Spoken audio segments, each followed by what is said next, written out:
हे hello everyone, कैसे हो भाई लोग। आई होप सब बढ़िया होंगे। तो यार आज की इस वीडियो में हम देखने वाले हैं एडब्ल्यूएस में वीपीसी क्या होता है। अब यार खाली एडब्ल्यूएस ही नहीं, चाहे वो एज्योर हो या फिर जीसीपी हो, बस हर क्लाउड में नाम अलग रहता है लेकिन वर्चुअल प्राइवेट क्लाउड का काम एक ही रहता है। तो आज हम डिटेल में समझेंगे यार वीपीसी क्या होता है, सीआईडीआर रेंजेस क्या होती है, सीआईडीआर ब्लॉक क्या होता है, राउट टेबल्स क्या होती हैं, नेटवर्क एसीएल्स क्या होते हैं, सबनेट्स क्या होते हैं, इंटरनेट गेटवे, नेट गेटवे, यार ए टू जेड सब कुछ कवर करने वाले हैं।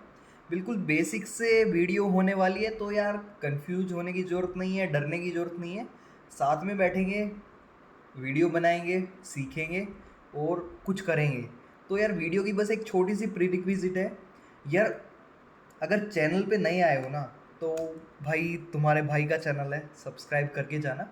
और अगर वीडियो अच्छी नहीं लगती है, कुछ कमी लग रही है, तो यार कमेंट करके बताना। मैं वीडियो को इम्प्रूव करने के लिए ही बैठा हूँ यहाँ पे। और मेरा काम ही क्या है भाई, तुम लोगों को पढ़ाना ही तो है। यही मेरी एक ज़िंदगी का मकसद है।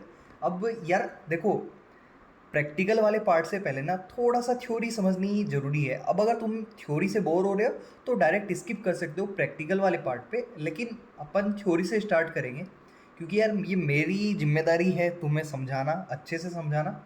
अब देखो यार, वीपीसी को ऐसे समझो, ये ना हमारा एक होटल है। मैं लिख लेता हूँ, HOTEL, होटल। ठीक है। अब ये होटल हो गया, ठीक है भाई। अब खाली होटल तो मैं क्या ही बोलूँगा, hotel equal to AWS account. ठीक है। अब पूरा अकाउंट नहीं, एक मतलब एक अकाउंट में मल्टीपल होटल हो सकते हैं, ऐसे समझो। ठीक है। अब ये जो होटल है ना भाई, इसका एक गेट होगा। ठीक है। ये देखो कितना सोना सा मैंने गेट बना दिया। अब इस गेट पे करते हैं, ये जो गेट है ना, मैं यहाँ पे लिख देता हूँ गेट इक्वल टू, मतलब थोड़ा रियल लाइफ से रिलेट करोगे ना तो ज़्यादा बेटर समझ में आएगा, वीपीसी। अब यहाँ से क्या समझ में आया, कोई भी घर होता है या होटल होता है, वहाँ पे गेट का क्या काम होता है, सिक्योरिटी। ठीक है। बिना परमिशन के कोई अंदर घुस ना सके, और जो मेन पॉइंट ऑफ इंटरेक्शन हो, जो मेन एंट्रेंस हो, वो एक सिंगल हो। तो यहाँ पे भी वही काम कर रहा है कि हमारे अकाउंट के अंदर जो हमारे रिसोर्सेज हैं, हमारी एप्लीकेशन है, हमारे डेटाबेस सर्वर है, वहाँ पे जाने का एक सिंगल पॉइंट ऑफ कांटेक्ट हो, एक सिंगल रास्ता हो। तो ये गेट वो एक सिंगल रास्ता है। अब होटल है, घर है, तो उसमें कमरे भी होंगे। तो ये मैं कमरे बना देता हूँ, एक कमरा। ठीक है, दो कमरे। अब ये देखो यार, ये कमरे हो गए। अब कमरे क्या है, हर कमरे का अलग पर्पज़ होता है। मान लो किसी कमरे में कोई रह रहा है, किसी में कोई खाना बना रहा है। ठीक है, किचन समझ लो। तो ऐसे ही अगर हम एप्लीकेशन की बात करेंगे, वो अगर हम एक्चुअल की बात करेंगे, तो इसमें क्या काम होगा, रूम इक्वल टू तुम्हारा डेटाबेस हो सकता है इसमें। ठीक है, ये रूम है इक्वल टू डेटाबेस। ठीक है, यहाँ पे ये समझ में आ गया। ये काम है तुम्हारा जो कमरे हैं। अब इधर वाले में क्या हो सकता है, इस वाले में तुम्हारी एप्लीकेशन हो सकती है। मैं लिख देता हूँ यहाँ पे एप्लीकेशन। ये रूम 2 है तुम्हारा, R2 इक्वल टू ऐप। इतना समझ में आ गया कि ये तुम्हारा पूरा एक AWS का अकाउंट है, उसमें तुम्हारी एक एप्लीकेशन चल रही है जिसमें एक डेटाबेस है और एक एक्चुअल में मेन ऐप है। अब क्या हुआ यहाँ पे, ये एक मेन गेट है, जिस मेन गेट से हमने एंट्री की। अब एंट्री करने के बाद यार एक चीज़ नोटिस करो, हर कमरे का अपना खुद का गेट होता है। तो ऐसे ही अब आते हैं वीपीसी के अंदर सबनेट। ठीक है, हर कमरे पे एक सबनेट अटैच्ड होगा। ठीक है। तो मैं यहाँ पे लिख देता हूँ रूम गेट इक्वल टू, ये क्या होगा तुम्हारा, ये सबनेट होगा। अब इस पे हो गया, ये सबनेट 1 हो गया। और इधर वाला जो रूम 2 है, इस पे तुम्हारा यहाँ पे सबनेट 2 हो गया, SUB सबनेट 2। ठीक है। दोनों, ये हमारा होटल का मेन गेट है, ये इसमें दो कमरे हैं, दोनों कमरे का अपना अपना एक गेट है। तो मेन गेट क्या हुआ, वीपीसी, और अंदर जो कमरे हैं उनके जो गेट क्या हुए, सबनेट्स। इतना समझ में आ गया। अब भाई मैं यहाँ पे तो आ गया, यहाँ पे से आगे जाने के लिए मुझे रास्ता भी चाहिए, चाहिए ना रास्ता। तो अब यहाँ से मैं इधर जाऊँ या इधर जाऊँ, तो ये काम कौन करेगा? ठीक है, तो ये काम करेगी हमारी राउट टेबल्स।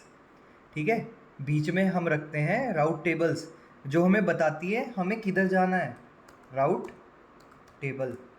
इतना समझ में आ गया कि हमने वीपीसी वाले गेट से एंट्री की, एंट्री करने के बाद राउट टेबल ने हमें बताया कि यार हमें लेफ़्ट जाना है या राइट वाले कमरे में जाना है। ठीक है, अब इतना काम हो गया। अब इसमें भी दो चीज़ें आती हैं। अब मान लो यार तुम्हारा एक कमरा है जो तुम्हारा कॉन्फिडेंशियल चीज़ें रखी है, प्राइवेट है। ठीक है, प्राइवेट रूम है तुम्हारा, पर्सनल चीज़ें रखी हैं, तो उस कमरे में तुम्हें पब्लिक एक्सेस नहीं देनी। अब उसके लिए क्या है, यहाँ पे फिर तुम्हारा एक गेट लगा हुआ है, तो सबनेट क्या कर रहे हैं, हमने क्या कहा, चल भाई तू मेन गेट में तो एंट्री कर ले, लेकिन मेन गेट के अंदर जाने के बाद मैंने रेस्ट्रिक्शन लगा दिए कि भाई तू सिर्फ कमरा नंबर 1 या कमरा नंबर 2 में ही जा सकता है, तू 3 में नहीं जा सकता। तो वो चीज़ें हम सबनेट्स के थ्रू, राउट टेबल्स के थ्रू डिफाइन करते हैं कि कहाँ से हमें किसकी एक्सेस देनी है। अब वो कैसे करते हैं, अब उसके लिए क्या होता है, हमारे इसमें भी सबनेट के दो टाइप होते हैं। ठीक है, सबनेट में एक टाइप 1 होता है प्राइवेट, ठीक है, एक होता है हमारा पब्लिक सबनेट। अब इनमें ज़्यादा कुछ डिफरेंट नहीं है। ठीक है, प्राइवेट सबनेट का मतलब है जो तुम्हारी राउट टेबल है ना, उसमें तुमने नेट गेटवे लगाया हुआ है, आगे समझेंगे, मतलब इतना कुछ समझने का है नहीं। तो और जो तुम्हारी पब्लिक राउट टेबल है, ठीक है, आरटी, उसमें तुमने इंटरनेट गेटवे लगाया हुआ है, इंटरनेट गेटवे। बस ये तुम्हारा सिंपल सा प्राइवेट पब्लिक है यार, बस इतना समझ लो काफ़ी है। क्या बताया मैंने, वही अगेन फिर से स्टोरी करते हैं बिल्कुल शुरू से। मेन गेट है, एंट्री की हमने, एंट्री करने के बाद हमें परमिशन जो दी हुई है कि हमें लेफ़्ट जाना है या राइट जाना है, वो तुम्हारा मतलब जो हमने एक अकाउंट में जो मतलब रूल्स डिफाइन किए हैं, आगे वो रूल्स अप्लाई होंगे राउट टेबल के थ्रू, तो बताएगा ठीक है ये मेरा पब्लिक सबनेट है, इस पर तुम जा सकते हो। ये जो प्राइवेट है इसमें मेरा डेटाबेस है, इसमें तुम नहीं जा सकते। हम इस पब्लिक सबनेट में चले गए, फिर उसके अंदर हमारा जो वीपीसी है उसके अंदर जो सबनेट है सब एक दूसरे से अटैच्ड है। इसके बाद मेरी जो एप्लीकेशन है वो मेरे डेटाबेस के साथ डायरेक्टली कनेक्ट कर लेगी। तो डेटाबेस के साथ इंटरनेट एक्सेस नहीं है, इसका मतलब ये जो सबनेट है ये हमने प्राइवेट राउट टेबल में रखा हुआ है, ये हमने पब्लिक में रखा हुआ है। इसीलिए हम इंटरनेट के थ्रू इस पे जा पा रहे हैं, इस पे नहीं जा पा रहे।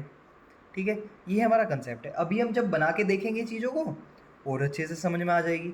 अब उसके बाद एक छोटी सी मेन चीज़ और होती है यार, देखो CIDR, ये थोड़ा ज़रूरी चीज़ है, इसे समझ लेना।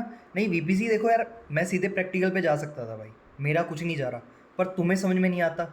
अब वीपीसी बनाओगे, सबनेट बनाओगे, हमेशा कॉपी करते रह जाओगे, चेपते रह जाओगे चीज़ों को, जब तक खुद से नहीं समझोगे, खुद की थिंकिंग नहीं लगाओगे एक्चुअल में हम वीपीसी किस रेंज का कैसे बनाना चाहिए, क्यों बनाना चाहिए। तो यार एक वेबसाइट है बड़ी अच्छी है, CIDR.xyz, क्या मस्त डोमेन है यार ये। ठीक है, अब इसमें CIDR रेंज को ऐसे समझो, तो डिफरेंट डिफरेंट CIDR रेंज हो सकती है। अब जैसे मैं एक डिफ़ॉल्ट वीपीसी दिखा देता हूँ, बाय डिफ़ॉल्ट चीज़ों को मतलब तुम्हारी चीज़ें वर्किंग कंडीशन में रहे, रेडी टू यूज़, तो एक डिफ़ॉल्ट वीपीसी AWS तुम्हें प्रोवाइड करता है जिसके अंदर 6 सबनेट होते हैं। अगर मैं यहाँ पे दिखाऊँ तो हम जैसे नॉर्थ वर्जीनिया रीजन में है, इसके अंदर 6 अवेलेबिलिटी जोन है, मतलब 6 डेटा सेंटर्स हैं नॉर्थ वर्जीनिया में। जैसे अगर हम इंडिया में रहते हैं, मुंबई की बात करें, तो वहाँ पे जैसे दो तीन डेटा सेंटर हैं, 1A 1B। तो ये वही चीज़ है, मतलब 1A 1B में हर एक में पब्लिक सबनेट बनाए हुए हैं। तो ये देखोगे ना, ये डिफ़ॉल्ट राउट टेबल है और इंटरनेट गेटवे से अटैच्ड है, मतलब सारे सबनेट पब्लिक हैं। और अगर मैं राउट टेबल पे क्लिक करता हूँ ना भाई, ठीक है कर लेता हूँ, मैं एक बार दिखा देता हूँ। राउट टेबल में एक जो मेन चीज़ है तुम्हारे नोटिस करने की, ये देखो, एक नहीं दो मेन चीज़ है। पहला क्या है, 0 पे इंटरनेट गेटवे लाओगे, और हमें देखेंगे ये सब कैसे बनाते हैं, अभी मैं बस बता रहा हूँ तुम लोग थोड़ा रिलेट कर पाओ। और एक ये सेम ये मेरे वीपीसी की CIDR रेंज है जो भी हम पढ़ने वाले हैं, और इसकी लोकल में एंट्री गिरी हुई है। मतलब इस CIDR रेंज के अंदर जितने भी सबनेट बनेंगे, पब्लिक हो, प्राइवेट हो, इंटरनेट की एक्सेस हो या ना हो, तो वे एक दूसरे से बात कर पाएंगे। अब एक दूसरे से बात करने का क्या मतलब है, हमने दो EC2 मशीन बनाई, एक सबनेट 1 में बनाई, एक सबनेट 2 में बनाई, तो हम सबनेट 1 या सबनेट 2 दोनों मशीन से एक दूसरी मशीन में SSH कर सकते हैं, या कुछ भी कर सकते हैं जो जो सिक्योरिटी ग्रुप्स में अलाउड है। सिंपल सा बस ये है कि दोनों चीज़ें एक दूसरे से बात कर सकती हैं। अब यहाँ पे क्या C I D R range दी हुई है, ये तो ये मेरी default C I D R range है। अब ये C I D R range already occupied है, तो सपोज अगर मैं यहाँ पे एक नई रेंज बनाता हूँ 10.0.0.0/16, ठीक है, इस रेंज से मैं अपना वीपीसी बनाऊंगा। ठीक है भाई, समझना, इस रेंज से मैं अपना वीपीसी बनाऊंगा और इस रेंज में हम सबनेट क्या डिफाइन करेंगे, क्या रेंज डिफाइन करेंगे, वो चीज़ समझते हैं। तो मैं यहाँ पे डालता हूँ 10.0.0. और यहाँ पे /16। अब देखो यहाँ पे समझना, ये जो पहले 16 है ना, इन्हें तो भूल जाओ। 32 बिट का वो होता है हमारा, ठीक है, 32 बिट का होता है। 8 दूनी 16 दूनी 32, वो सॉरी 64 में से हमने जो सी आई डी आर ब्लॉक लिया है वो 16 का लिया है। मिनिमम यही ले सकते हैं AWS में। 16 का कलर क्या दिख रहा है, ब्लैक एंड वाइट दिख रहा है। तो ब्लैक एंड वाइट का मतलब है ये जो हमारे पास 16 ब्लॉक्स है ना, 1 2 3 4 5 6 ऐसे काउंट करोगे तो ये 16 ब्लॉक है। ये 16 ब्लॉक में मतलब 2 की पावर 8, वो सॉरी 2 की पावर 16 इक्वल टू 65,536 IPs। इतने IP हम लोकेट कर सकते हैं इसमें। कैसे? 10.0.0.1, फिर 2, फिर 3, फिर ऐसे ही इधर वाले में हम लिख सकते हैं। तो ऐसे ऐसे हम क्या करेंगे, हम यहाँ पे टैप करके हटा देता हूँ, 65,536 IP कर सकते हैं। कुछ 4-5 IP AWS के खुद के रिजर्व्ड होते हैं, तो वो चीज़ें इग्नोर करो। अब यहीं पे हम कितने सबनेट बना सकते हैं? एक भी नहीं, ठीक है, क्योंकि दो सारे ब्लॉक्स हमारे रिजर्व्ड हैं, कोई भी ग्रीन में नहीं है। अब यहाँ पे मैं कर देता हूँ 17, ठीक है। तो 17 करते ही क्या समझ में आया, यहाँ पे एक ब्लॉक ग्रीन में दिख रहा है, इसका मतलब एक सबनेट बना सकते हैं और उस एक सबनेट के अंदर 32,768 हमारे IPs होंगे। अब यहाँ पे मैं अगर 18 कर देता हूँ तो 18 का मतलब क्या है, 2, ठीक है। मतलब 18 माइनस मतलब 2 का मतलब 2 की पावर 2, 2 दूनी 4, यहाँ पे 4 सबनेट बना सकते हैं और हर एक सबनेट के अंदर 16,384 IP होंगे। अब ऐसे ही अगर यहाँ पे हम 24 ले लेते हैं, अब 24 में देखो ये 8 तुम्हारे ब्लैक एंड वाइट दिख रहे हैं, 8 ग्रीन दिख रहे हैं, तो 2 की पावर 8 इतने IP, मतलब 256 IP, और 2 की पावर 8 इतने ग्रीन वाले ब्लॉक, इतने सबनेट, मतलब 256 सबनेट, 256 IPs। अब इसका एक सिंपल सा फॉर्मूला है, ये तुम्हारा CIDR है 16 से 32 तक जा सकता है, ठीक है। इसे ऐसे समझो, जो CIDR तुम्हारी रेंज है वो AWS में 16 से 32 जा सकती है। अब तुम्हें ना IP रेंज निकालनी है। IP रेंज क्या होगी, ये सिंपल सा फॉर्मूला है, इससे समझ में आएगा।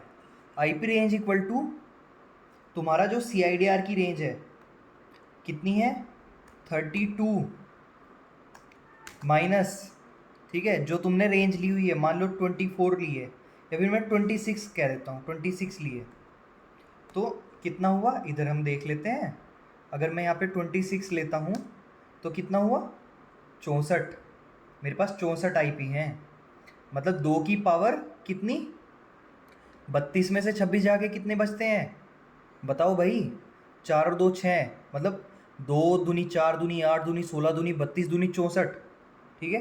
2 की पावर कैसे देते हैं यार, पावर भी देनी नहीं आती मुझे, तो 2 की पावर 6, ठीक है। ऐसे ऐसे समझो, ये 2 की पावर 6 हो गई। अब अगर तुम्हें सबनेट की रेंज निकालनी है, ठीक है, सबनेट रेंज, तो तुम नीचे वाली साइड से जाओगे, इसमें क्या करोगे तुम, CIDR माइनस 16। ऊपर वाले में क्या किया था तुमने, 32 माइनस CIDR, नीचे वाले में क्या करोगे, CIDR माइनस 16। तो ये क्या हुआ तुम्हारा, 26 माइनस 16 कितने हुए, 10 हो गए ना। तो क्या हुआ, 2 की पावर 10। अब 2 की पावर 10 देख लेना भाई कितने होते हैं, मुझे नहीं पता। इतने तुम सबनेट बना सकते हो और हर एक सबनेट में तुम 64 आईपीज दे सकते हो। अब किस केस में तुम्हें 24 यूज़ करना चाहिए, किस केस में तुम्हें 26 और किस केस में 19। अगर तुम्हें सबनेट ज़्यादा चाहिए, वो सॉरी आईपी ज़्यादा चाहिए, कम सबनेट से काम चल जाएगा, तो भाई ये जो ब्लॉक है इसकी रेंज कम कर लो। अब देखो यहाँ पे 3 ब्लॉक का मतलब है 2 की पावर 3, 2 दूनी 4 दूनी 8, 8 सबनेट बना सकते हो, लेकिन हर एक सबनेट में 8192 आईपीज होंगे। इसका मतलब क्या है, मान लो तुम्हारा एक ईकेएस का क्लस्टर है, तो वहाँ पे कोई बड़ी सी साइट चल रही है खतरनाक सी। हमारे इंडिया में कौन सी साइट लूँ मैं, टाटा स्काई ले लेते हैं, या फिर कोई और साइट लेते हैं हम, AWS खुद ले लेते हैं, या फिर नेटफ्लिक्स ले लेते हैं। अब भाई उनके ईकेएस में हज़ारों पोर्ट चल रहे होंगे, लाखों पोर्ट चल रहे होंगे। उस केस में हमें क्या करना पड़ेगा, हमें तो ये 8000 आईपी भी कम पड़ जाएंगे। तो तब एक्स्ट्रा होता है सबनेट, वीपीसी पियरिंग वगैरह हो जाती है, वीपीसी एक्सटेंड हो जाते हैं, वो सारे काम हो जाते हैं। पर उस केस में मान लो अगर हम 24 ले लेंगे यार, तो भाई 256 पोर्ट बनाए, 256 वो चल रही है नोड, काम ख़त्म। 256 EC2 से ज़्यादा आ ही नहीं सकते। ऐसे समझो हर एक EC2 का एक यूनिक आईपी होगा, और 256 से ज़्यादा यार आ ही नहीं सकते, तो वहाँ पे साइट तो बैठ ही जाएगी। वहाँ पे हम सबनेट का क्या करेंगे, एक्स्ट्रा ज़रूरत ही नहीं है हमें तो बस पब्लिक प्राइवेट 2 सबनेट चाहिए, एक डेटाबेस का मान लो तीसरा। तो उस केस में हम /19, या फिर और मैटर करता है, तुम्हारा डिपेंड करता है प्रोजेक्ट में। अगर और कम चाहिए तो इसे 18 कर लो। 18 करते ही तुम्हारे पास आईपी बढ़ जाएंगे, 2 दूनी 4, सबनेट सिर्फ 4 ही बना पाओगे तुम, तो लेकिन आईपी 16,000 ले पाओगे। तो चीज़ें ना ऐसे वेरी करती है, तुम्हारे यूज केस के ऊपर है। तो हम सबसे सिंपल लेते हैं, ऐसे समझो मेरा एक ईसीएस का क्लस्टर है। ईसीएस में मैं ज़्यादा ज़्यादा कितने पोर्ट चला लूँगा यार, मैं 100-200 पोर्ट चला लूँगा, इससे ज़्यादा मैं क्या ही चलाऊँगा। उससे ज़्यादा करना होगा फिर मैं ईकेएस पे ही जाऊँगा ना। तो वैसा एग्जाम्पल लेते हैं। मैं जल्दी से यहाँ पे देखो, अब अपन प्रैक्टिकल पे आ गए। थ्योरी में जितना समझना था समझ लिया मेरे हिसाब से, इससे बेटर तो मैं क्या ही एक्सप्लेन करूँगा। तो मैं सब कुछ चीज़ें समझ में आ गई होगी, फिर भी कुछ डाउट रहता है तो कमेंट कर देना, तुम्हारा भाई यहीं बैठा है जवाब देने के लिए। बस भाई मानते हो तो सब्सक्राइब भी कर देना। ठीक है, यहाँ पे सर्च कंसोल में तुम टाइप करोगे वीपीसी। वीपीसी टाइप करने के बाद तुम्हें वीपीसी दिख गया भाई। देखो मेरा गला दुखने लगा बोलते बोलते, काफ़ी लंबी वीडियो हो रही है मेरी, सारी वीडियो मतलब 40-50 मिनट 1 घंटे की हो जाती है, वो बात अलग है। 40 सेकंड भी कोई देखना पसंद नहीं करता।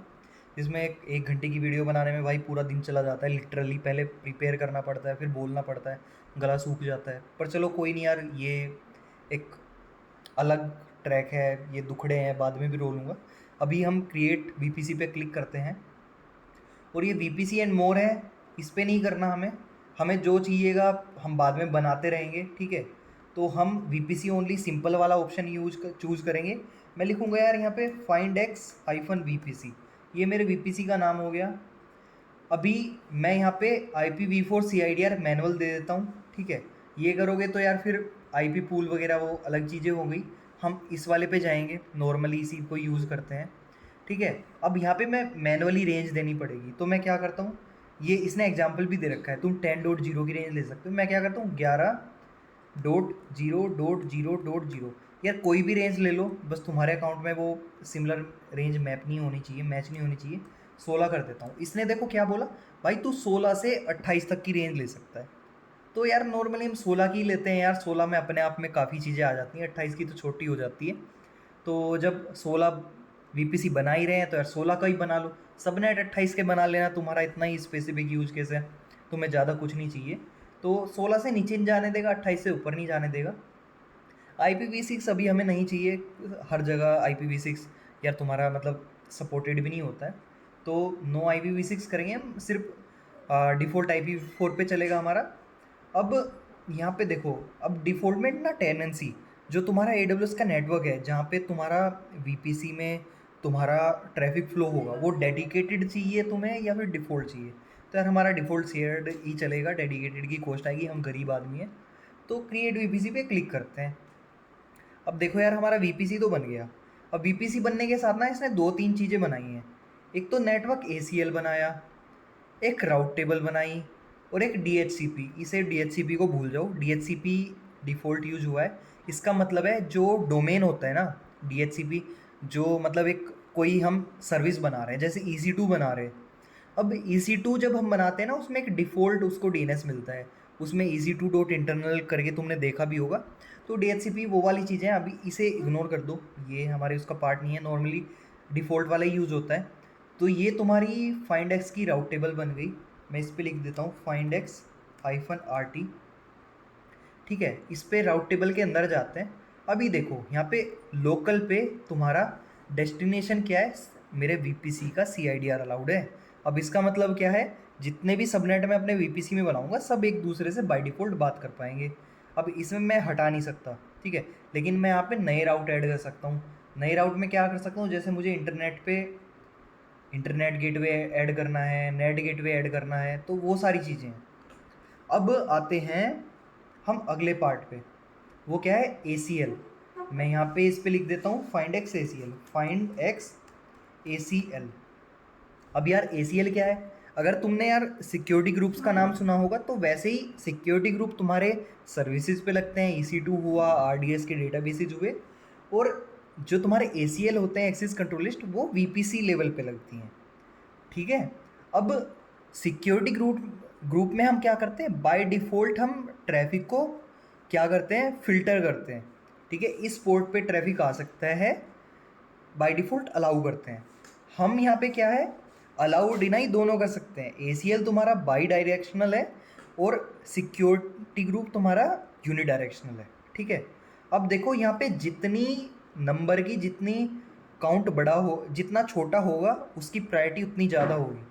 अगर यहाँ मैं एक और राउट ऐड करता हूँ, ठीक है, एग्जांपल के लिए अगर मैं इसका वो देता हूँ वेट 50, पोर्ट नंबर देता हूँ 22, और इंटरनेट के लिए मैं डिनाई कर देता हूँ। ठीक है, सेव चेंज करता हूँ, तो ये क्या करेगा, सब कुछ मेरे ट्रैफिक में मेरे VPC के इस गेट के अंदर आ सकता है, सब कुछ आ सकता है इस गेट में, बस पोर्ट नंबर 22 नहीं आ सकता, क्योंकि ये हमने डिनाई कर दिया है और उसकी जो वेट है 50 दे दिया है। अब यहीं पे ही अगर मैं इसका वेट कर देता हूँ 200, ठीक है, अब इस 200 से पहले क्या होगा, मेरा 100 चल जाएगा, और 100 में सब कुछ अलाउ कर रखा है। तो ये वो वाली चीज़ है। ठीक है, मतलब इस तक मैं कभी आ ही नहीं पाऊँगा। ऐसे ही आउटबाउंड में है, ट्रैफिक बार कहाँ जाना चाहिए, बाय डिफ़ॉल्ट सब कुछ अलाउ रहता है। तो मैं यार ये अपने वाला जो मैंने रूल बनाया है इसे हटा देता हूँ। समझ में आ गया होगा, मतलब स्पेसिफिक कोई सिनेरियो कोई यूज़ केस फंसेगा तो तुम यूज़ करोगे, नहीं तो सिक्योरिटी ग्रुप से सारा काम हो जाता है नॉर्मली। ठीक है, अब हमने राउट टेबल भी देख ली, हमने ACL भी देख लिया। अब हम आते हैं सबनेट पे। सबनेट भी तो बनाना है भाई हमें, पब्लिक सबनेट, प्राइवेट सबनेट। ये देखो by default 6 public subnet AWS के यहाँ पे बने हुए हैं। ठीक है, अब मैं क्या करता हूँ, मैं यहाँ पे अपना VPC सेलेक्ट करता हूँ। VPC क्या है मेरा, फाइंड एक्स। अब यहाँ देखो मैं अपने सबनेट का नाम देता हूँ find x, find x public subnet 1 कर देते हैं इसे। ठीक है, अवेलेबिलिटी जोन किस में रखना है, 6 अवेलेबिलिटी जोन है मेरे नॉर्थ वर्जीनिया में। भाई जिसमें तुझे करना है नो प्रीफरेंस में, उसमें तू दे दियो 1A B C D। अगर मैं यहाँ पे 1A क्लिक कर देता हूँ तो 1A में ही मेरा सबनेट बनेगा। अब देखो ये मेरी VPC की CIDR रेंज है।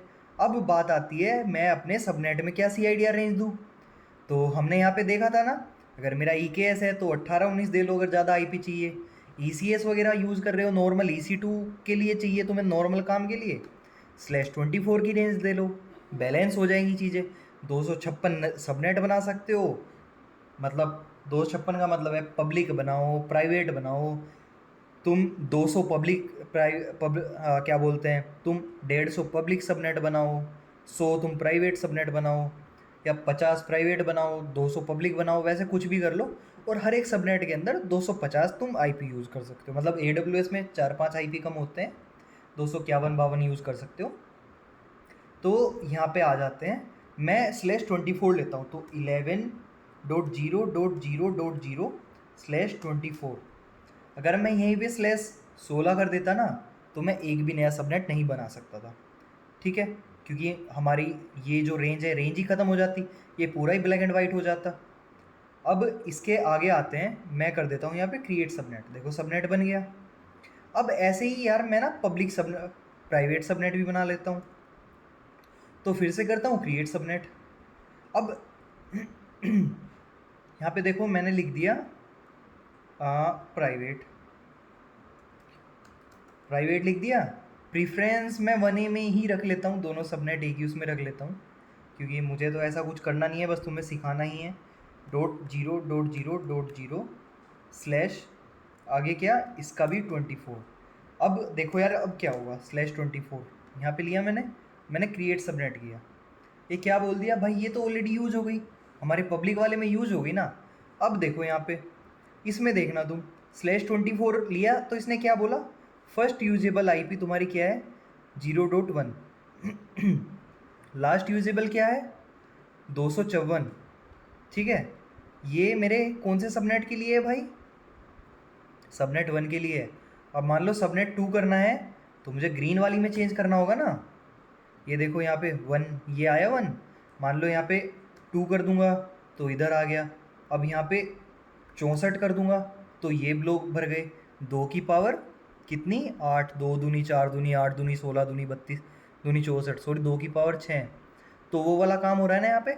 अगर सबनेट चेंज करना है, सबनेट नया बनाना है, तो सेकंड वाले जीरो में मैं चेंज करूँगा। आईपी नया बनाना है तो फर्स्ट वाले जीरो में अपने आप चेंज होता रहेगा, हर मशीन को अलग आईपी मिलता रहेगा। तो अब देखो, अब ट्राई करता हूँ, मेरा सबनेट यहाँ पे बन गया। ठीक है, तो मेरे दोनों सबनेट बन गए, एक बार दिखा देता हूँ।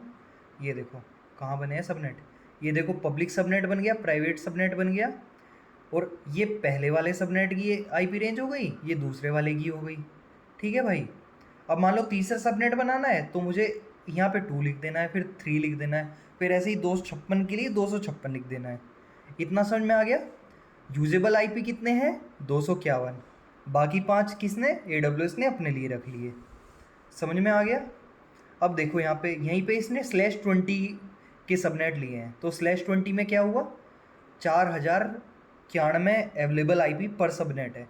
अब अगर मैं यहाँ पे /20 तुम्हें करके दिखाऊँ, तो /20 में कितने ब्लॉक मिले मुझे यहाँ पे, 1 2 3 4, तो मतलब 2 की पावर 4, 2 दूनी 4 दूनी 8 दूनी 16। तुम 16 अलग सबनेट बना सकते हो। ठीक है, और हर एक सबनेट के अंदर कितने आईपी होंगे, 4096। वहीं 4091, 5 आईपी किसने रख लिए, AWS ने अपने लिए रख लिए। आई होप अब CIDR तुम्हें अच्छे से समझ आ गया होगा, इसमें तो कन्फ्यूजन नहीं होगा, दुनिया जहाँ में चाहे किसी भी चीज़ में तुम्हें कन्फ्यूजन हो। अब आते हैं राउट टेबल्स पे। तो यार देखो, यहाँ पे मैं रिफ्रेश करता हूँ, मेरे VPC की एक डिफ़ॉल्ट राउट टेबल बन गई, और यार मैंने पब्लिक लिख दिया तो पब्लिक बन गई है। बताओ, सबनेट पे पब्लिक लिख दिया तो पब्लिक बन गया, नहीं। पब्लिक बनाने के लिए क्या करना पड़ेगा, हमें इंटरनेट गेटवे अटैच करना पड़ेगा मेरी राउट टेबल से। ठीक है, तो यहाँ पे दिख रहा है एक ऑप्शन, इंटरनेट गेटवे। मैं यहाँ पे आता हूँ क्रिएट गेटवे, तो इसका नाम देता हूँ FindX IGW इंटरनेट गेटवे, इसे क्रिएट कर देते हैं। अब क्रिएट करने के बाद ना यार, ये एक्शन में जाके अटैच करना पड़ेगा, अटैच टू VPC पे अटैच किए बिना राउट टेबल पे अटैच नहीं कर पाओगे। तो कभी सोचो कि यार मैंने इंटरनेट गेटवे तो बना दिया था, लेकिन मेरे राउट टेबल में दिख ही नहीं रहा, क्या हो रहा है, तो भाई वो ये इशू होगा फिर। अब देखो इंटरनेट गेटवे बन गया, मैं वापस से राउट टेबल्स में आता हूँ, और ये मेरी पब्लिक राउट टेबल है जो कि डिफ़ॉल्ट मेरे VPC के साथ बनी है। मैं एडिट राउट्स करता हूँ। ठीक है, 0 पे क्लिक किया, मतलब इंटरनेट, और यहाँ पे इंटरनेट गेटवे सेलेक्ट करता हूँ। तो अब देखो ये जो दिख रहा है ना, ये अटैच करने के बाद दिख रहा है, अगर वहाँ पे अटैच नहीं करता ना मैं, तो ये नहीं दिखता। अब मैं सेव कर देता हूँ। अब मेरा जो भी सबनेट इस राउट टेबल से अटैच्ड होगा, वो सबनेट इंटरनेट एक्सेस कर पाएगा। सबनेट इंटरनेट एक्सेस कर पाएगा मतलब कोई भी मशीन, कोई भी सर्विस जो सबनेट में बनेगी वो इंटरनेट तक जा पाएगी। कोई EC2 बना लूँ या कुछ भी बना लूँ। इतना समझ में आ गया, ठीक है, बढ़िया है। अब आते हैं सबनेट एसोसिएशन पे। ये एज एसोसिएशन, राउट प्रोपेगेशन, ये भूल जाओ, ये बहुत आगे की चीज़ें हैं। ठीक है, virtual private gateway, site to site VPN, ये सब मतलब नॉर्मली नहीं होता है यार यूज़ ये। ठीक है, कभी यूज़ होगा तो तब पढ़ लेना तुम उस टाइम पे, या फिर मुझे बोल देना, मैं वीडियो बना दूंगा। वैसे अभी तक मैंने भी यूज़ नहीं किया है। ठीक है भाई, तो बाय डिफ़ॉल्ट दोनों सबनेट इस राउट टेबल पे अटैच हैं। अब मैं क्या करता हूँ, इस राउट टेबल पे ना सिर्फ मैं पब्लिक सबनेट रखता हूँ, दूसरा इससे अपने आप हट जाएगा। मैंने सेव कर दिया।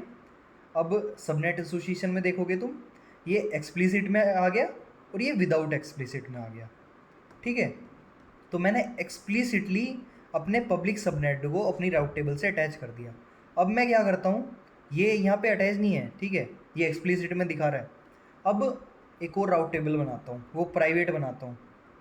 क्रिएट राउट टेबल, मैं क्या करता हूँ, फाइंड एक्स प्राइवेट आरटी, ठीक है, वीपीसी, अगेन मेरा फाइंड एक्स वाला वीपीसी, और क्रिएट कर देता हूँ। अब देखो यहाँ पे लोकल वाला तो डिफ़ॉल्ट बन गया, जो मेरे वीपीसी का CIDR है। इंटरनेट गेटवे है नहीं है, तो बाय डिफ़ॉल्ट ये राउट टेबल क्या है, ये प्राइवेट है, तो जो भी सबनेट इसमें ऐड होगा वो प्राइवेट होगा। तो यहाँ पे दिख रहा है तुम्हें कि ये एक सबनेट अवेलेबल है, इसे मैं अपनी राउट टेबल में ऐड कर सकता हूँ। तो मैं करता हूँ एडिट सबनेट एसोसिएशन, यहाँ पे प्राइवेट पे क्लिक किया और सेव एसोसिएशन कर दिया। अब देखो यार, यहाँ पे सबनेट एसोसिएशन में ये दिख रहा है मेरा, ये प्राइवेट सबनेट दिख गया, यहाँ पे आ गया। बाय डिफ़ॉल्ट अगर सबनेट किसी भी राउट टेबल में अटैच नहीं होगा तो वो डिफ़ॉल्ट वाली में चला जाएगा, ठीक है। जैसे ये मेन राउट टेबल है, नहीं है, लेकिन अगर देखोगे ये पब्लिक वाली राउट टेबल जो मेरे वीपीसी ने बनाई थी, ये मेन है, हाँ है। तो राउट टेबल भी तुम चेंज कर सकते हो यहाँ से कि कौन सी तुम्हें मेन करनी है, कौन सी नहीं करनी है। जैसे अगर मैं प्राइवेट वाली में आता हूँ, तो अगर इसे मैं मेन कर देता हूँ, सेट मेन राउट टेबल, तो कोई भी नया सबनेट बनेगा वो इसमें तुम्हें दिखाएगा। कहाँ पे दिखाएगा, सबनेट विदाउट एक्सप्लिसिट एसोसिएशन, ठीक है। राउट टेबल हो गया, नेट गेटवे अभी देखेंगे, वो अभी नहीं देख रहे। तो इतना हमारा वर्क फ्लो बन गया। वापस से वीपीसी पे आता हूँ, ये रहा मेरा फाइंड एक्स का वीपीसी। अब देखो यार, इसमें ये फ्लो देखो, ठीक है, ये मेरा पब्लिक सबनेट है, पब्लिक राउट टेबल इंटरनेट गेटवे। ये प्राइवेट सबनेट है, प्राइवेट राउट टेबल आगे कहीं नहीं जा रहा, ठीक है। CIDRs में आते हैं, ये मेरी CIDR रेंज है। फ्लो लॉग्स वगैरह हमने कुछ एनेबल नहीं किए, कोई अलग से इंटीग्रेशन वगैरह नहीं किया है मॉनिटरिंग वगैरह के लिए। तो ये सिंपल था, इतना सिंपल था वीपीसी। अब इसे यूज़ करके देखते हैं। मैं एक EC2 की मशीन बनाता हूँ। अब क्या करूँगा, एक मशीन पब्लिक पे रखूँगा, एक प्राइवेट पे रखूँगा, और दोनों से इंटरनेट ऐड करने का ट्राई करेंगे। तो लॉन्च में जाते हैं, ठीक है। लॉन्च में जाने के बाद इसका नाम लिखता हूँ मैं, पब्लिक मशीन, ठीक है भाई, कितना अच्छा नाम है। उबंटू ले लेते हैं, वैसे अमेजोन लिनक्स भी ले सकते हो, तुम्हारी मर्जी है। अब यहाँ पे मैं T2.micro ही लेता हूँ यार, फ्री टीयर है, ठीक है, गरीबों के लिए। उसके अलावा की पेयर यार मुझे नहीं चाहिए। वीपीसी यहाँ पे ऐड कर लो, देखो बाय डिफ़ॉल्ट वीपीसी है, वही रेडी टू यूज़, ठीक है, रेडी टू सर्व। कि जिसको नहीं आता वो डिफ़ॉल्ट बस चीज़ें बना के सीख ले, लेकिन हमें तो आता है, हमने तो बना लिया। अब फाइंड एक्स का वीपीसी बना लिया। अब वीपीसी बनाने के बाद देखो सबनेट यहाँ पे दो ऑप्शन है, पब्लिक रखना है या प्राइवेट रखना है। तो यार हम पब्लिक रख लेते हैं, ठीक है। अब पब्लिक सबनेट रखा है, यार तुम्हारी मर्जी है, या तो पब्लिक IP एनेबल कर लो या पब्लिक IP एनेबल मत करो, ठीक है। एनेबल कर लोगे तो तुम बाहर से भी इस इंस्टेंस के अंदर जा सकते हो, और डिसेबल कर दोगे तो बाहर से इस इंस्टेंस के अंदर नहीं जा पाओगे। मैं अभी एनेबल कर देता हूँ, खैर डिसेबल ही कर देता हूँ मैं, कि SSH वगैरह वो अलग चीज़ें हैं, इतना एडवांस हम नहीं जा रहे। हम मेन वीपीसी का कंसेप्ट है, हम देखेंगे प्राइवेट में इंटरनेट चलेगा या नहीं चलेगा, पब्लिक में इंटरनेट चलेगा या नहीं चलेगा, ठीक है, समझ में आ गया। अब सिक्योरिटी ग्रुप मैं एग्जिस्टिंग ही सिलेक्ट कर लेता हूँ, क्योंकि सिक्योरिटी ग्रुप से भी इतना कुछ नहीं करना, कुछ करना होगा तो हम देख लेंगे, ठीक है। और एडवांस में नेटवर्क इंटरफेस वगैरह कुछ भी टच नहीं करना है, ये डिफ़ॉल्ट रहने देते हैं। अब यहाँ पे देखो यार, रोल्स में ना एक रोल मैं अटैच करूँगा। इंस्टेंस प्रोफाइल में आया, देख लेता हूँ, EC2 इंस्टेंस रोल बना हुआ है मैं। तो IAM रोल्स एक बार मैं आपको दिखा देता हूँ, किसी को कुछ कन्फ्यूजन ना रहे, ठीक है। शिट यार, मैंने पूरी मेहनत जीरो हो गई, कंट्रोल की जगह FM दबा के क्लिक कर दिया। तो मैं रोल्स पे आता हूँ, और यहाँ पे ये देखो यार, EC2 इंस्टेंस रोल बना हुआ है। इस रोल में ना मैंने सिर्फ सिंपल सी ये अमेजोन SSM मैनेज्ड कोर की पॉलिसी अटैच की हुई है, तुम भी कर लेना। इसके थ्रू तुम डायरेक्ट SSM वाला फीचर यूज़ कर पाओगे और बिना SSH के ब्राउज़र के थ्रू लॉगिन कर पाओगे। तो मैं वापस से EC2 पे आ जाता हूँ, और यहाँ पे करता हूँ लॉन्च इंस्टेंस, ठीक है। इसमें मैं क्या करता हूँ, फाइंड एक्स पब्लिक मशीन, ठीक है। अगेन मैं यहाँ पे उबंटू ले लेता हूँ, उबंटू के बाद t2.micro रहने देते हैं। की पेयर अभी नहीं ले रहा, अगर ये बोलेगा कंपलसरी है तो तब ले लेंगे। इसके अलावा मैं VPC अपना फाइंडेक्स लेता हूँ, ठीक है। पब्लिक IP डिसेबल ही रहने देते हैं। पब्लिक सबनेट ले लेते हैं, कोई दिक्कत नहीं है, जो हमारा पब्लिक राइट टेबल से अटैच्ड है। एग्जिस्टिंग सिक्योरिटी ग्रुप लेते हैं। तो इसके अलावा बाकी सब डिफ़ॉल्ट रखना है। एडवांस डिटेल में क्या करना है, IAM इंस्टेंस प्रोफाइल में EC2 IAM रोल, और मैं इसे लॉन्च कर देता हूँ, ठीक है। ये क्या बोल रहा है, की पेयर तुम्हें चाहिए होगा, तो ये की पेयर मुझे नहीं पता कहाँ पड़ा है, बस मैं एग्जिस्टिंग यूज़ कर रहा हूँ क्योंकि की पेयर से मुझे इतना मतलब भी नहीं है, ठीक है। जब तक ये मशीन तुम्हारी रेडी हो रही है, मैं एक और नई मशीन बना लेता हूँ, उसका नाम दूंगा मैं प्राइवेट। तो इसका नाम देते हैं हम फाइंड एक्स प्राइवेट मशीन, ठीक है भाई, नाम दे दिया। इसे भी उबंटू ले लेते हैं, ठीक है। इसके बाद t2.micro ही रखेंगे। की पेयर हम कौन सा लेंगे, की पेयर फाइंड एक्स पेयर ले लेंगे, ठीक है। यहाँ पे VPC अगेन डिफ़ॉल्ट आ गया, तो डिफ़ॉल्ट की जगह हम क्या करेंगे, फाइंड एक्स लेंगे, लेकिन अब की बार सबनेट क्या करेंगे, हम प्राइवेट वाला लेंगे, ठीक है। इतना समझ में आया। पब्लिक IP डिसेबल ही रखते हैं क्योंकि हमें बाहर से मतलब नहीं है, हमें बस देखना है, कंसेप्ट देखना है हमारे VPC का। अब सिक्योरिटी ग्रुप एग्जिस्टिंग ही सेलेक्ट कर लेते हैं, मैं दिखा दूंगा यार सिक्योरिटी ग्रुप में इसमें क्या है। और नेटवर्क कॉन्फ़िगरेशन सब कुछ डिफ़ॉल्ट रहेगा। अगेन यहाँ पे IAM रोल मैं SSM करने के लिए डाल दूंगा, लेकिन यहाँ पे अभी मैं तुम्हें जादू दिखाऊंगा क्या होगा, ठीक है। यहाँ पे डाल दिया, लेकिन मैं SSM नहीं कर पाऊँगा क्योंकि SSM एजेंट मेरा यहाँ पे कुछ इंस्टॉल ही नहीं कर पाएगा। अभी देखते हैं चीज़ों को। तो सबसे पहले मैं अपने पब्लिक वाले में आ जाता हूँ, देखो मेरा पब्लिक रनिंग है, ठीक है। मैं यहाँ पे कनेक्ट कर लेता हूँ, ये देखो जो मैंने IAM रोल अटैच किया था ना, उससे ये वाला फीचर एनेबल हो जाएगा। तो मैं Ctrl+Shift+R कर लेता हूँ 2-3 बार, तो हो जाना चाहिए।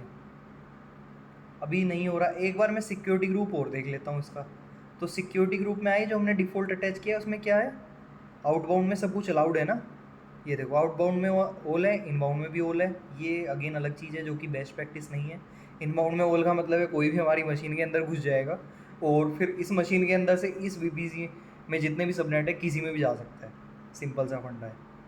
तो ऐसा हम नहीं करते हैं आइडियली, पोर्ट 80 या 443 अनलेस अनटिल कोई स्पेसिफिक यूज केस नहीं है। जैसे कोई डेटाबेस का सर्वर है, EC2 में डेटाबेस है, तो उसमें 3306 डाल दिया, मतलब वही सारी चीज़ें हैं। तो यार ये ना काफ़ी टाइम ले रहा है। ओके, तो भाई देखो काफ़ी टाइम वेट करने के बाद मैं बताता हूँ सीन क्या हो रहा है। हमारा जो इंस्टेंस है ना, जो हमारा पब्लिक सर्वर है, अभी नेट गेटवे हम देखा नहीं, हम नेट गेटवे पे आएंगे। अब यहाँ पे सीन क्या हुआ, हमने जब इसे लॉन्च किया था, लॉन्च के टाइम पे हमने प्राइवेट IP तो दे दिया, लेकिन पब्लिक IP नहीं दिया। अब जो हमारा SSM एजेंट होता है ना यार, उसे पब्लिक IP भी चाहिए होता है आपका SSM एजेंट को इंस्टॉल करने के लिए। अब यहाँ पे सीन ये बन रहा है, अगर तुम पब्लिक सबनेट में हो, इंटरनेट गेटवे अटैच है, तो तुम्हारा पब्लिक IP भी मस्ट है, एटलीस्ट फर्स्ट टाइम। तो अब इसके लिए हम क्या कर सकते हैं, इसके लिए अभी तो यार देखो पब्लिक IP अटैच करने का कुछ और तरीका नहीं है, तो तुम्हारा ही फ़ायदा हो गया, एक और नया कंसेप्ट सीखने को मिलेगा। यहाँ पे हम क्या करते हैं, हम एक नया इलास्टिक IP बनाते हैं और उससे एलोकेट करते हैं। तो मैं यहाँ पे लोकेट पे क्लिक करता हूँ, एक नया इलास्टिक IP मिल गया मुझे। इस पे यहाँ पे क्लिक करता हूँ, एक्शन में जाऊँगा और एसोसिएट इलास्टिक IP करूँगा। यहाँ पे दिख रहा है, यहाँ पे मैं अपना इंस्टेंस सर्च करता हूँ पब्लिक वाला और एसोसिएट पे क्लिक कर देता हूँ। अब देखो क्या होगा, मैं वापस से यहाँ पे इंस्टेंसेज में आया और इंस्टेंसेज में आने के बाद अगर मैं पब्लिक पे क्लिक करता हूँ, ये दिख रहा है यार, ये पब्लिक IP आ गया। अब इसे मैं एक बार रीस्टार्ट कर लेता हूँ अपने इंस्टेंस को। रिबूट करने के बाद होपफुली इसमें SSM का जो एजेंट है ना वो इंस्टॉल हो जाना चाहिए, और उसे इंस्टॉल होने के बाद हम क्या है, हम यहाँ पे कनेक्ट पे क्लिक करके रिफ्रेश करेंगे। ये देखो वैसे हो चुका है ऑलरेडी, तो एक बार कर लेते हैं। अब यहाँ पे ना मैं कनेक्ट पे क्लिक करता हूँ, ठीक है, तो कनेक्ट हो जाना चाहिए। अब यही सेम काम जब हम प्राइवेट में करेंगे तो प्राइवेट में नहीं हो पाएगा, तो वो चीज़ भी देखेंगे फिर हम कैसे करेंगे। अभी इस पर क्लिक करते हैं। चलो चलो चलो चलो चलो, तो चल जा भाई चल जा, इतना टाइम क्यों ले रहा है। ठीक है कोई नहीं, इसे चलने दो। Control shift R. यार एसएसएम करवा लिया, अब अंदर भी जाने दे। यार देखो काफ़ी छोटा इंस्टेंस है, छोटा सर्वर है, तो इसलिए थोड़े पंगे करता है ये। तब तक जब तक ये मतलब होने लग रहा है ना, मैं एक काम करता हूँ, मैं तुम्हें दूसरे सर्वर पे जाता हूँ। क्योंकि यार अब प्राइवेट वाले सर्वर पे आओगे ना, इस पे भी पब्लिक आईपी नहीं है, लेकिन ये जो है ये मेरे प्राइवेट सबनेट में है। अब यहाँ पे कनेक्ट पे क्लिक करूँगा ना, अब सपोज तुम्हें प्राइवेट वाले में यार तुम्हें इंटरनेट यूज़ करना है, तो कैसे करोगे। उस केस में आता है हमारा नेट गेटवे पिक्चर में। तो मैं वापस से यहाँ पे वीपीसी में जाता हूँ। वीपीसी में जाके ये देखो एक ऑप्शन दिख रहा है तुम्हें, नेट गेटवेज। तो यहाँ पे अभी कोई नेट गेटवे, अच्छा एक नेट गेटवे बना हुआ है, ये मैंने प्रैक्टिस के लिए बनाया था। तो मैं ये नाम कॉपी कर लेता हूँ और यहाँ पे क्रिएट नेट गेटवे लिखता हूँ। ये एग्जिस्टिंग वाला तो डिलीट हो चुका है, और यहाँ पे सबनेट सेलेक्ट करता हूँ। अब देखो यार सीन ये रहता है, अगर तुम्हारा नेट गेटवे से तुम्हें इंटरनेट यूज़ करना है ना, तो नेट गेटवे पब्लिक सबनेट पे अटैच्ड होना चाहिए। ठीक है, तुम राउट टेबल प्राइवेट वाले की यूज़ करोगे, लेकिन सबनेट पब्लिक होना चाहिए। अब नेट गेटवे भी को भी तो इंटरनेट पे जाने के लिए कुछ चाहिए ना मीडियम। तो पब्लिक सबनेट पे अटैच करने के बाद ये नेट गेटवे कनेक्टिविटी टाइप हम पब्लिक ही यूज़ करेंगे, और इससे हमारे नेट गेटवे को एक पब्लिक आईपी एसोसिएट हो जाएगा। तो बाकी सब हम डिफ़ॉल्ट रखने वाले हैं। इलास्टिक आईपी है डिफ़ॉल्ट वाली यूज़ कर, डिफ़ॉल्ट वाली कर लेते हैं, कोई दिक्कत नहीं है। नहीं तो यहाँ एलोकेट इलास्टिक आईपी करके नहीं भी बना सकते थे तुम। ठीक है, तो उसके बाद सब कुछ सेम रखते हैं, और मैं यहाँ पे क्रिएट नेट गेटवे कर देता हूँ। एक और चीज़ मैं दिखा देता हूँ। अगर चैट जीपीटी पे जाएं और यहाँ पे भी सर्च कर सकते हो, what's the use of private net gateway. ठीक है, the key difference, even though an internet gateway allows internet access, it only works instance in a public subnet instance that have public address. ठीक है, but what if you have instance in a private subnet without public IP, that's where the public net gateway comes in. ठीक है, हमने भी यही काम किया है कि हमारा जो इंस्टेंस है वो प्राइवेट सबनेट में है without public IP. Exact same चीज़ बोली ना भाई इसने। तो हम क्या करेंगे, हमारा पब्लिक नेट गेटवे यूज में आएगा, तो अलाउज इंस्टेंस। अब हम क्या करेंगे, ठीक है यार मैं बस थोड़ा एक्स्ट्रा एक्सप्लेन करना चाह रहा हूँ तुम्हें। अब प्राइवेट राउट टेबल में आएंगे, और प्राइवेट राउट टेबल में आने के बाद ना यहाँ पे इसे इंटरनेट गेटवे को अटैच कर देंगे। इसका राउट क्या होगा 00 और नेट गेटवे, और यहाँ पे क्या होगा हमारा जो पब्लिक नेट गेटवे बना है। पब्लिक नेट गेटवे मतलब public subnet, private net gateway या प्राइवेट सबनेट यूज़ करो। ये इतना काम हो गया। अब मैं यहाँ पे अपना इंस्टेंस रीस्टार्ट करता हूँ। जो हमारा पब्लिक वाला इंस्टेंस था वो बिना पब्लिक आईपी के नहीं कर पा रहा था ना काम, तो इसे रिबूट मारते हैं एक बार। मैं कनेक्ट पे जाता हूँ और यहाँ पे रिफ़्रेश करता हूँ। जब तक ये यहाँ पे हो रहा है मैं 2-3 बार यहाँ पे आता हूँ अपने इस पे, और उसे रिफ़्रेश करते हैं। 1 मिनट तो मुझे, इंस्टेंसिस पे आया, हाँ ठीक है। और इंस्टेंस पे आने के बाद मैं यहाँ पे क्या करूँगा, बताओ बताओ। मैं यहाँ पे मैंने इलास्टिक आईपी ऑलरेडी अटैच किया हुआ है, इसे कनेक्ट कर देता हूँ। कनेक्ट पे क्लिक करता हूँ, और इस बार तो यार आ जाना चाहिए ऑप्शन इसके अंदर जाने का। काफ़ी टाइम हो गया। नहीं यार इंस्टेंस का साइज़ बड़ा लेना पड़ेगा मुझे लग रहा है। आ गया, क्या बात है, सूडो su। तो यार देखो अब हम ना ट्राई करते हैं, इसके अंदर इंटरनेट चल रहा है, टेलनेट। ठीक है, क्या करेंगे हम, सॉरी पिंग करते हैं, पिंग google.com। ये देखो बाइट्स रिसीव हो रही हैं। मैं क्या करता हूँ, apt अपडेट चलाता हूँ। देखो बाइट्स रिसीव हो रही हैं, सब बढ़िया चल रहा है। अब आ जाते हैं यार हम प्राइवेट वाले पे, जो हमारा कनेक्ट नहीं हो पा रहा था। तो ट्राई करता हूँ, इस बार होगा कनेक्ट। क्या बात है, देखो भाई जादू देखा तुमने। ये मेरा प्राइवेट मशीन है, पब्लिक आईपी भी नहीं है। बस मैंने क्या किया, मैंने राउट टेबल में नेट गेटवे बना के अटैच कर दिया, जो कि मेरा पब्लिक सबनेट में है, और इसे मैं कनेक्ट करता हूँ तो कनेक्ट का ऑप्शन आ गया। अब मैं यहाँ पे कनेक्ट पे क्लिक करके ना इसमें भी इंटरनेट चलाने का ट्राई करूँगा। ठीक है, तो sudo su, ठीक है, तो पिंग google.com, देखो बाइट्स जा रही हैं, इसे अपडेट करता हूँ apt अपडेट, ठीक है, apt अपडेट भी हो रहा है, सारा काम हो रहा है, कोई दिक्कत नहीं है। तो यार आई होप तुम्हें वीडियो अच्छी लगी होगी, चीज़ें समझ आई होगी, और कुछ डाउट है तो कमेंट सेक्शन में बताना, और वीडियो बढ़िया लगी अभी तक टिके हो तो यार सब्सक्राइब करके ही जाना। चलो ठीक है, नेक्स्ट वीडियो में मिलते हैं, टाटा बाय बाय।